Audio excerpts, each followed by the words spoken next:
आज का जो उपवास है उसका जो उद्देश्य है वो ये है कि सेलुलर जेल में दो तरह का टिकट लगता है। एक सामान्य टिकट जो सुबह से 3 बजे तक का लगता है वो 30 रुपये का है, हमें उस पर कोई एतराज़ नहीं है, वो टिकट लगना चाहिए।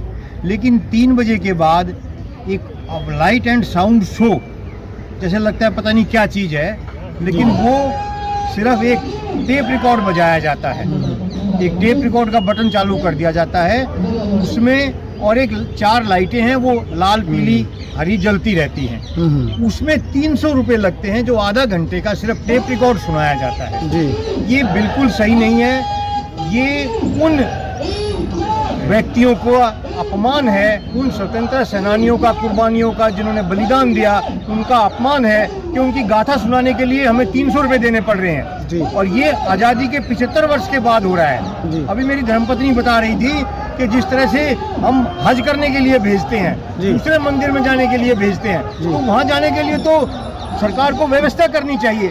सरकार को, दिल्ली सरकार, भारत सरकार और दूसरी सरकारें यात्रा कराती हैं, मंदिर की यात्रा कराती हैं, हरिद्वार की यात्रा कराती हैं, देश की यात्राएं कराती हैं, तो वहाँ की भी यात्राएं कराई जानी चाहिए, लेकिन वहाँ पर उल्टा शुल्क लिया जा रहा है। ये स्वतंत्रता सेनानियों के अपमान के साथ साथ उन देश का जो मुख्य, जो बलिदानियों का इतिहास है, उसको छुपाने की और दबाने की भी एक षड्यंत्र है। इंसाफ नहीं कर पाएगा देश के संग और समाज के संग, तो ये बहुत जरूरी है।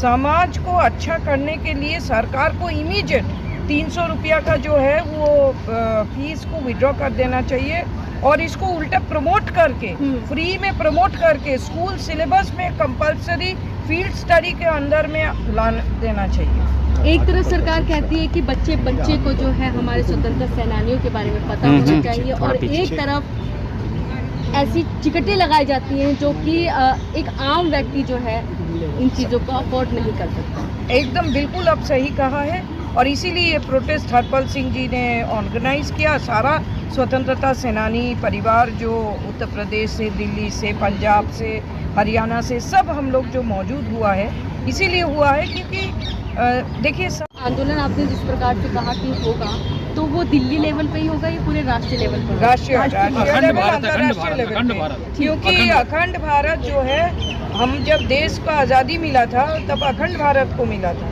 तो हम हमेशा जो भारत कहलाता है वो एक्चुअली अखंड भारत का बात करते हैं।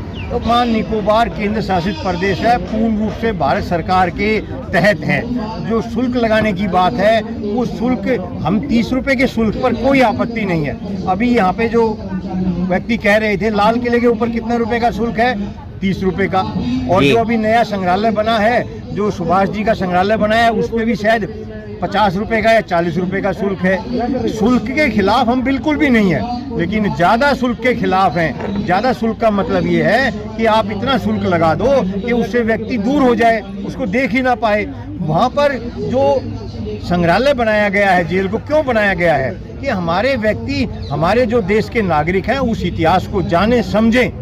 सरकार जो शुल्क लगाती है उस शुल्क के खिलाफ बिल्कुल भी नहीं है, लेकिन ज़्यादा शुल्क के खिलाफ है। जो 300 रुपये का शुल्क लगाया गया है, 300 रुपये का शुल्क कहीं जायज़ नहीं है, कहीं नियम अनुसार नहीं है। पूरे देश में कहीं पर भी 50 रुपये से अधिक का शुल्क किसी संग्रहालय स्मारक पर नहीं लगा।